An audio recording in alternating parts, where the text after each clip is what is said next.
I'm Vin. I'm Sori. That's Booby. And Vita and Chip and Culpy. No boobies over there. We were about to do a Patreon pick, but I saw a, what do you call it? Comment? A comment. And it was basically about this guy, Chuck, what's his name? Chuck Schuldiner. Yep. Schuldiner, I don't know. He's the lead singer of Death. Funny fact, but he was born on May 13th, and he died December 13th, which is today. But May 13th is my brother's birthday. Oh, really? Yeah. You're older or younger? No, my little brother. My little brother's birthday. And today is obviously December 13th. So we're going to do a Patreon pick today. But in light of the fact that the big homie went to the A and Soph today, we're doing this as a tribute to him. I guess he was like the godfather of death metal. Oh, really? Yeah, like he was like the guy that, which is the name of the band is Death. Called Death. But yeah, I guess he was like the godfather of death metal. So we're gonna check him out. I guess when he was dying, like all these bands had to do fundraisers and all this stuff to. Why? They didn't have enough money or whatever. Are you kidding me? For the funeral? I mean, these guys don't. No. When he was dying, they were trying to save him or whatever. Oh, what happened? So he had cancer. He got cancer. He had apparently he thought it was a pinched nerve. He consulted a chiropractor, and it turned out to be cancer. And all these bands. Cancer's weird the way that it affects people. Yeah, Max Cavalera. All these guys like Korn, Kid Rock, Chili Peppers, everybody was coming out to raise funds to get this guy, which is a whole other discussion about healthcare. I know, it's ridiculous. But yeah, it ended up taking him out. Young guy, man, 34 years old, subhanAllah. Yeah. But so anyway, but hey, he left behind a catalog of music, so we're gonna go check it out. This is Symbolic by the band Death, and the lead singer, it's Chuck Schuldiner. Okay, so Chuck is the vocalist? Yeah, he's the vocalist, and they're like the godfathers of death metal. Does he write the lyrics? He's a lyricist. Okay. Yeah. Well, at least according to this, he wrote this song, so okay. There you are. All right, and go.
guy's interesting.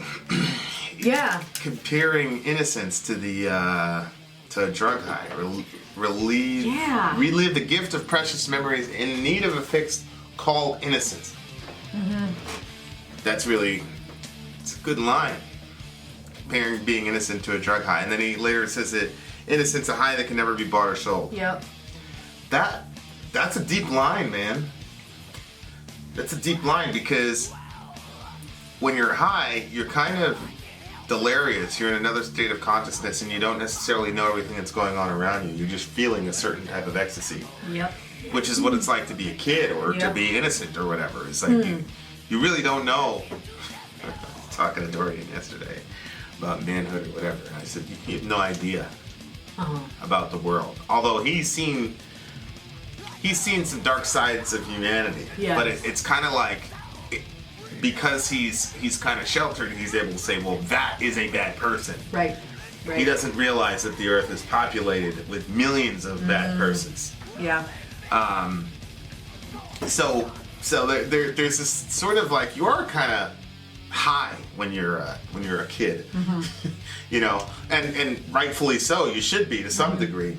You know, you should be kind of not aware of all the evils that have to happen. But you know, I remember talking to the kids about, you know, we live in the child molesting capital of the world. Gosh, yeah.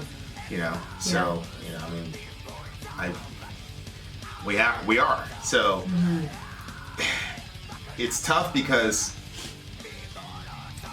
you know, you have your kids and you want to, you know, if I go to them on the playground, or if they know me, if I was to go to a kid on the playground and it'd be to help tie a kid's shoe or something like that, but I have to explain to the kids, like, look, there's some people that want to be nice to you when you're on the playground, but they have bad intentions. They have ulterior motives for why they want to be nice to you. Yep. And that's tough because they don't get it, and then you kind of have to keep going around and around, and then you finally have to say, look. I know, that's what happens. Yeah.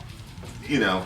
And then you see these certain, you know, the light just, there's something leaves and it never comes back. Yeah. When they realize that people are that will be that terrible. Yeah. And you have to tell them that. And it's kind of, you know, we're watching this show where, you know, that's like one of the major themes is a loss of innocence or a loss of virtue in these people because they're trying to survive. Yep. And so it's a very interesting thing, and all the horrible things that these people have to do, it's always justified in some sort of Machiavellian fashion. Well, they're kind of in a situation where it's the whole, you know, eat or be eaten, kill or be killed, you know, sort of environment. Right. So that changes you and it makes you into a different sort of person. Especially if you have other people to protect. Like I think of myself for the most part as a pacifist, you know, but then like if I picture a situation in which the children were in trouble and I had a way of stopping somebody that wasn't like pacifistic, I definitely could see myself taking that option. Well, yeah, and then, you know, as you grow up, you end up, you know, it's that meme that says like one day you and your friends played outside for the last time and none of you knew it. Yeah. That's a deep meme, man. Yeah. But I mean, it's true. It is. And you know, I've seen some pretty terrible things. You know, probably a little, more than most. But that reality is worse to me than some of the things that I've seen. Oh, really? Oh, for sure. Why? For sure. Because there's only a small percentage of people in the world that are ever gonna put them, you know, volunteer to put yourself in those situations to see that stuff.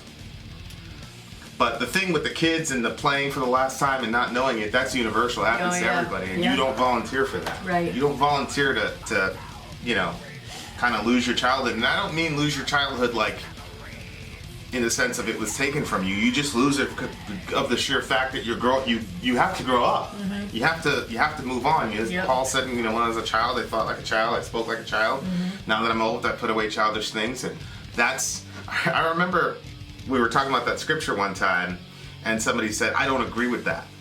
And it turned out that this person had really lost their childhood and was never able to have a childhood. So that scripture was very difficult for them to embrace because they never had a childhood to put behind. So Paul is saying, yeah, I put all that stuff behind because now I'm going on to adulthood. And this person was saying, well, yeah, but I never had a childhood. So, and my response was, well, what are you going to do? Yeah, but I don't think that Paul was talking about your innocence, like leaving behind your innocence and becoming the hard, a hard-ass criminal. Like, I think he's just talking about, like, maturing. Well, yeah. Well, yeah. You know what I'm saying? Like, I still think that person can keep their, if they want to, there's certain aspects of childhood that they want to still embrace. Well, they can't. You can't as an adult. Not the way she was trying to, anyway. Oh. Well. So, yeah, I mean, that's difficult for some people. And the traumatic stuff, I get it, but it's just the fact of growing up, period. To some degree is a sad thing. Yeah. And then when you combine growing up in a sinful world where you get forced to make decisions that you wouldn't have to make because of other people's sinfulness. And, like we're watching this show right now, and the people that don't want to go there, don't want to get... Because, in the show that we're watching, people have to reach into the darkest version of themselves in order to survive. Yeah. And you have other people who are saying, I'm not going to do that. And then there's always a character that says, well, then you're going to die. Right. Because it's basically a Darwinian landscape. Right. Like you unless you can do that, you're not gonna survive. And it's funny because those people invariably they always die in the show. So it's like, and that's a very, very, there's a lot of correlations between, and I don't think they're doing this on purpose, just like The Matrix or other movies. But I always say there's only one or two stories that get told over and over and over and over again. And so, one of these days, once we get to the end of the show, I'm probably going to shoot a video on like the correlations between the show and themes in the Bible, because oh my word, that would be really cool. There's a lot of them. Yeah. But the loss of innocence is a major theme, because you start with this batch of people who are just good people in a bad situation, and then they have to do all these terrible things to survive, and now they're almost unrecognizably evil. Yeah. But of course you're cheering for them because they're the protagonists. You're kind of like, well, that was a questionable decision.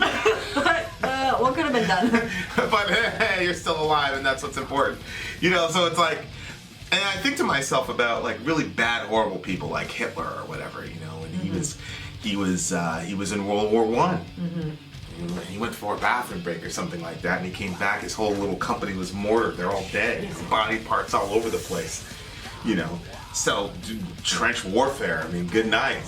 Obviously, he must have had post-traumatic stress disorder, and obviously, I would not survive Hitler's Germany. So I have no pity per se for Hitler. But you kind of think to yourself, like, anytime you see these horrible people, what happened to them? What decisions did they have to make? I agree. Some people are just born sociopaths. We were watching at the show, and the guy said, I've talked to 800 plus people, and only one of them was really evil. And that's probably the percentage. Yeah. So some people are just born sociopaths, but I think other people are circumstantial. I think it's circumstantial, and if you buy into, and I don't know where this line is, obviously, but if you buy into this thing that you have to, in order to overcome the darkness that you're surrounded by, you have to reach into yourself and become darker than the darkness that's outside, then you're going to do crazy stuff. And you're going to become a certain type of person. But what happens is you have other people saying, no, light can overcome darkness, not darker darkness. Right. Well, people will look at you like you're crazy. Oh, yeah. And they'll look at you like you're naive. Of course, to you it makes complete sense. Of course, light can overcome darkness, but that's like an innocent, sort of naive way to look at the world. But other people are like, that's not gonna fly. So, and I think Jesus is kind of, he's like the perennial example of that, being surrounded by a bunch of darkness and having this sort of innocent, naive look at the world. Love your enemies. Pray for those who persecute you. That's how you're going to overcome darkness. And then people around them are like, are you kidding me? Yeah. These people are crucifying us every other day. I mean, love your enemies. Nah, man. Right. Because the prevailing wisdom was we have to get darker than the people around us. And Jesus is Jesus had this kind of childlike innocence about himself. the entire time, and he never lost that innocent thing, which explains why kids were rushing up to hang out with him.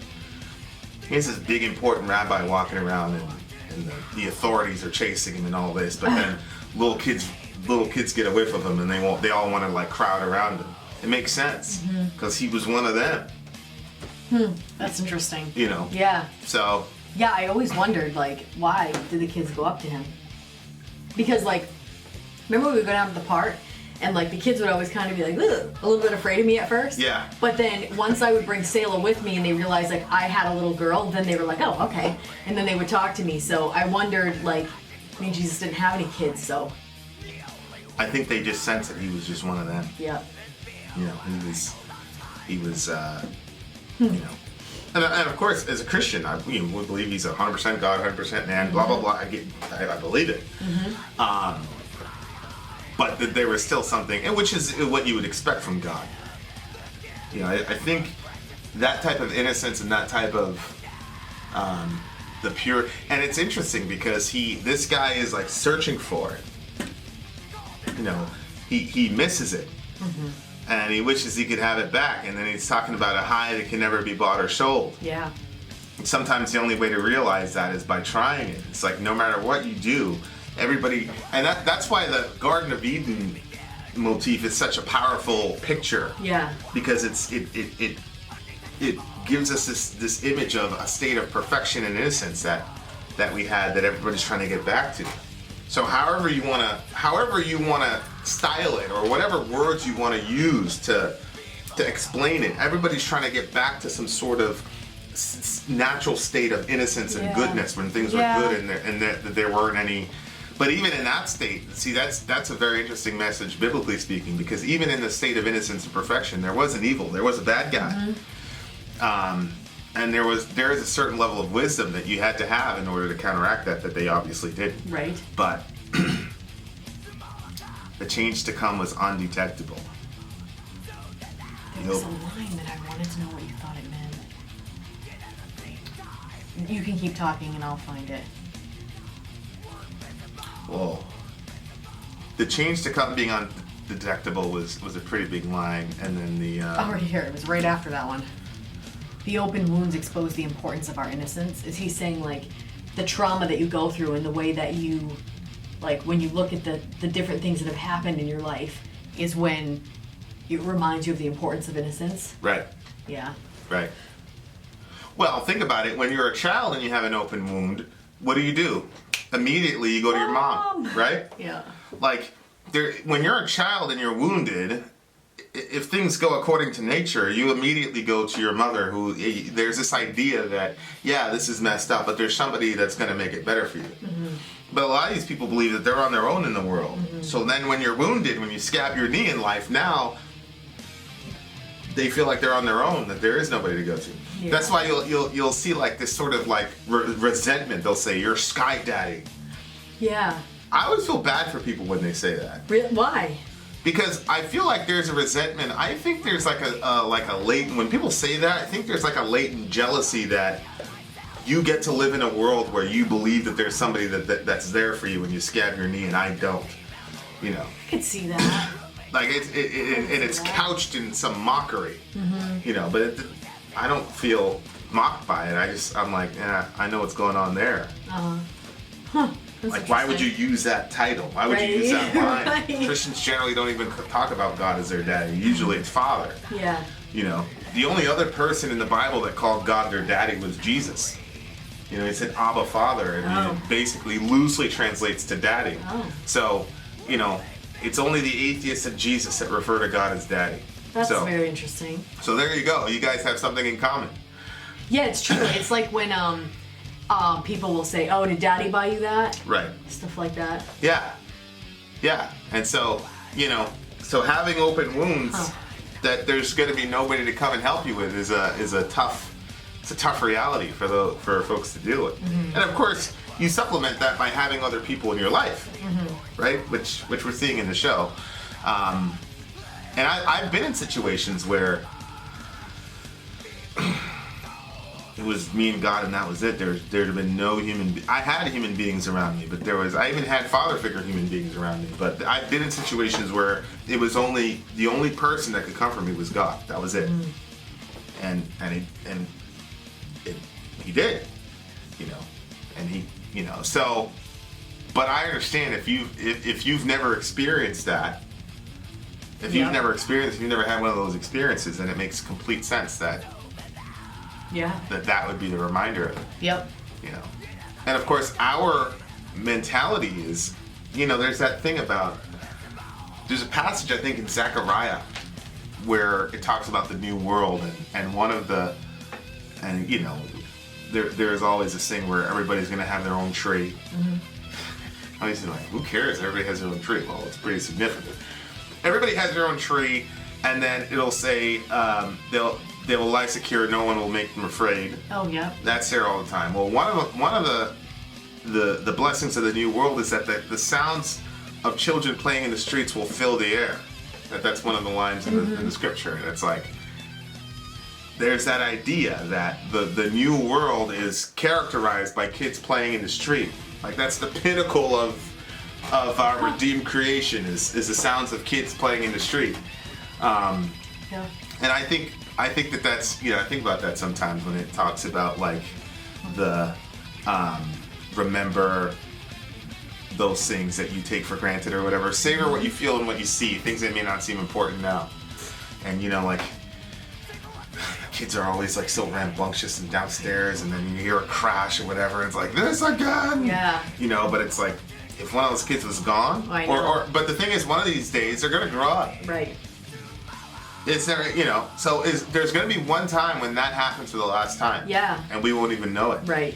Right. So it's... Well, it's like Dorian, he's like the biggest one, and he's very childlike, but his body is like big. Right. And so like... It's almost as tall as me now. Yeah. And so, like, when there's a win on the game and he starts jumping and the entire apartment is shaking, I know. I'm like, oh! But then at the same time, I'm like, he's going to hit an age where he'd be too embarrassed to do something like that. Yeah. So, like, some of the times when I'm like, the neighbors, but, I try not to too much on some of the stuff. But there's just, there's some things where he hasn't, and I know, like, all teenagers kind of, like, hit that point right before they get super embarrassed. Yeah. But they're, like, still, like, they haven't come into their body yet, and they're still very childlike, and then they'll, so he's kind of in that phase. But you're right, there's going to be a last time that he jumps like that in the middle of a game, or, you know, like we went to the, there was something, that was the last thing that we went to. Oh, like Halloween. When he went trick-or-treating with the kids, and we were like, will he or will he not do that next year, But every kid hits that, and every person, you're right, it is kind of tragic when you think about every single person hitting that point. What do you give the song? An 8. It's a 9 for me. Oh, a 9. 9. It's good. It's a good. Well, you figure, this guy, grandfather or godfather of death metal, blah blah blah, big tough guy. Well, it doesn't look like a very big dude here, but I'm just saying it doesn't go with the image to what you would think, lament the loss of innocence. But I mean, it's a real issue, and it's a major thing. Like I say, we only tell 2 or 3 stories. We just keep telling the same story over and over again, just in different ways. But it's heavy, man. Considering looking at this stuff, considering that he died and at a pretty young age. But, that's why I said it's the worst thing about being a reactor. Yeah. Is, listening to these people, enjoying them, and then realizing that you discovered them like well after they died. So, all the grunge guys barely made it out of the 90s, and then here we go. But anyway, at the same time, very grateful for that God gave them to us, that He lent them to us as long as He did. So, for sure. Rest in peace to the big homie. 9. 8. Vin out. Sori out. Gone.